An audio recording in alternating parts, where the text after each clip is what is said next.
Okay, the sys segment is kind of a shortcut of navigating complexity. In the earlier segments I've done on complexity and systems thinking, I go into this much more deeply. So this segment presumes that you have an understanding of what I mean by complexity and systems thinking and all that. This is just kind of a quick view of it, another way to look at it in this area I'm talking about of getting quick feedback. So it's kind of a shortcut. So what we want to look at is, regardless of whether you can see cause and effect, you can get to where you are by going faster with quick feedback. Feedback helps. Whether you can predict what's going to happen or not, feedback's always valid to help you.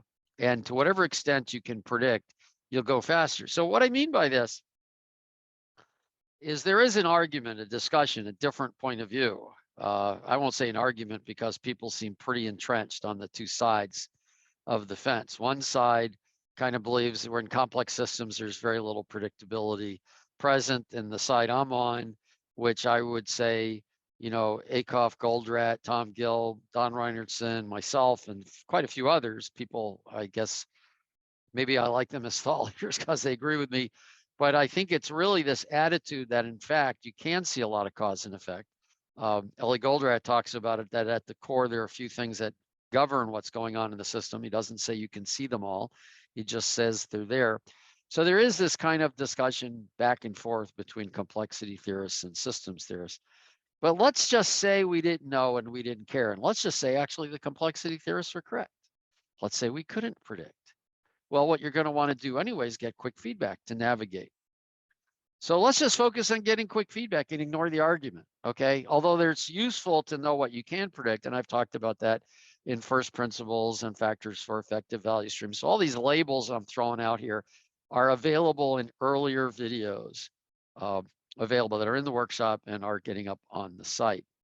And then finally, it really doesn't matter who's right or wrong about this to some extent. In other words, whichever side you believe, you can at least get feedback and correct quickly. And then I think you can say, well, let's just add the predictive. But the thing is, you don't want to fail fast, you want to learn fast. I really hate that phrase.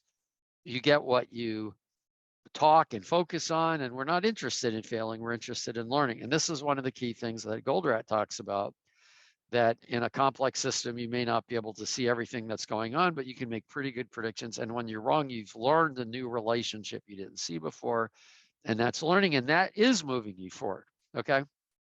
So let's say you can't predict, what are you going to do? Well, basically, again, I have the factors for effective value streams to provide you an accurate method of predicting that you need to do. But let's just say you don't believe that. Well, why not try it and validate it? I mean, we talk about emergent changing and kind of like tacking like a sailboat. Why not try it? So you don't have as much faith in it as I have per se, but that's okay.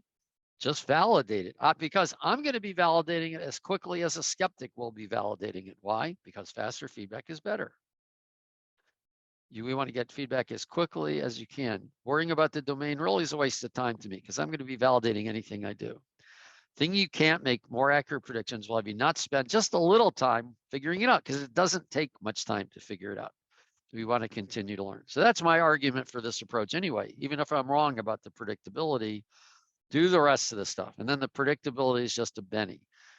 No one but a fool tries something without some validation of it, even in knowledge work anyway, even if it's something you've done before, because you've really never done it before, because you're in a different situation with a different company, with a different product, different economic conditions. It's always different. It just may be fairly familiar, and the cost can be dramatic. Okay, so basically the key is feedback. Quick feedback lowers the amount of waste produced. And this is important because you're adding extra work. See, the reason estimates are so bad, got to do an extra session on this, is not just the estimate itself is bad. It's because there's a lot of stuff we don't know is going to happen that's bad. Code debt, things like that, technical debt.